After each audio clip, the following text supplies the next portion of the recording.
गेल्या 6 वर्षापासून आपण 2 दिवस किनवट नगरीमध्ये जागतिक बौद्ध धम्म परिषदेच्या निमित्ताने येत आहोत.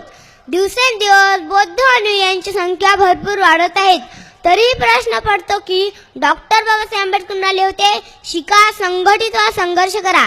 आम्ही शिकत आहोत, संघटित मात्र अजून झालेलो नाही. संघर्ष काय माती करणार.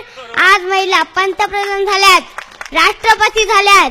हे आपल्याला सहजासहजी मिळाले नाही. जेव्हा डॉक्टर बाबासाहेब आंबेडकर इंग्लंडला शिकत होते तेव्हा एका पावाच्या तुकड्यावर 24 तासापैकी 21 तास अभ्यास करत होते.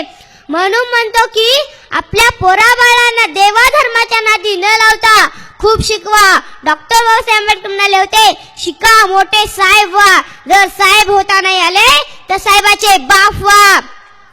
पुढे बाबासाहेब म्हणतात, जर तुमच्याकडे 2 रुपये असतील तर 1 रुपयाची भाकर व 1 रुपयाचे पुस्तक घ्या.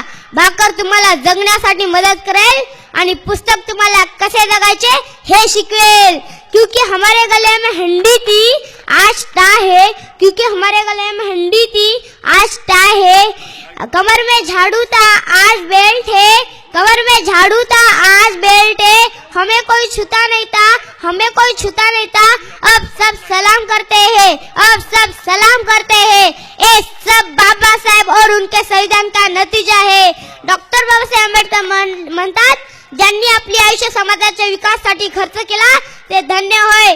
असेच आपल्या जागतिक बौद्ध धम्म परिषदेचे आयोजक अरुणदादा आळणे यांचं आयुष्य खरंच धन्य आहे असे मला वाटते. हा माणूस ऊन, वारा, थंडी, पाऊस या सर्वांना न जुमानता व इतर कोणत्याही प्रलोभनाचा बळी न पडता धम्माचा काळ डॉक्टर बाबासाहेब आंबेडकरांच्या विचारपठणाचा निस्वार्थपणे काम करीत आहे. जर अरुणदादा नसते तर हा जनसागरात जमला नसता. हे फक्त अरुणदादामुळे शक्य आहे. म्हणून मला असं वाटते की अरे जातीवाद्यांनो, सहन करणार नाही आता तुमची छळणे.